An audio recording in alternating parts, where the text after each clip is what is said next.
وقت دل و قدر دل قامت دل بچار باغت آمدم مثل گل گل. روزی 21 مرد در باغ کاخ صنعت و تئاتر به نام اسلام کریموف شهر فرغانه در ردیف 14 رسته نوروزی شهر و نواحی ولایت فرغانه سه گوشه نوروزی تاجیکان هم باز شد.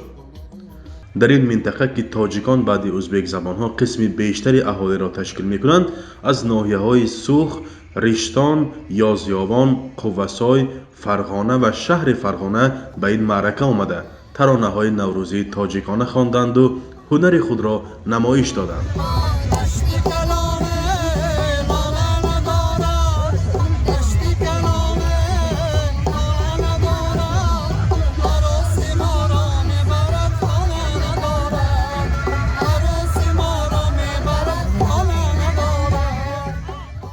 نوروز این ساله در ولایت فرغانه هم از جمله در سراسر ازبکستان با یک سیر عاموی تبدیل داده شد. از رسمیت بیرون نوروز را از سیاست بازی ها، از رسمیت ها بیرون آوردن تا که مردم توانند که براحت باشند و عید از آن مردم است. سالهای قبلی چی میشد؟ سالهای قبلی هم نوروز جشن میگرفتیم، اما در یک تالار، در یک میدان اختصاص داده شده که با اونجا در آمدن دیگر آدما منع کرده میشد. و شکر خداوند که با سیاست مردم پرورانه راهبر ازبکستان محترم شوکت میرزیایف همین چیزا برهم خورد.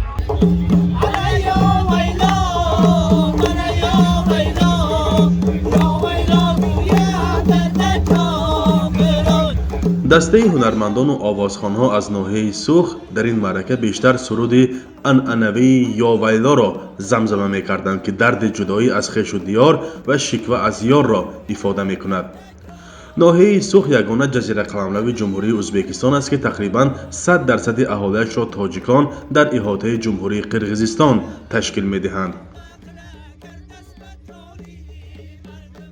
یوویلو به نهایت دهان به دهان خلقمون زندگی سرود هزارها سال شده.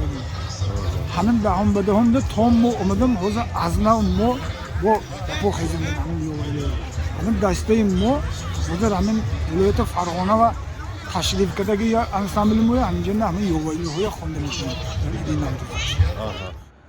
نمایش هنری سلاله کلالگران از ریشتان وادی فرغانه هم دقت را به خود جلب میکرد. شاکرجان احمدجانوف حالا با بیشتر از 3000 همکسبش این هنر قدیمی اجدادش را دوام می‌دهد و زیاده از 200 نوع گلکاری را روی سفال‌ها نقاشی می‌نماید.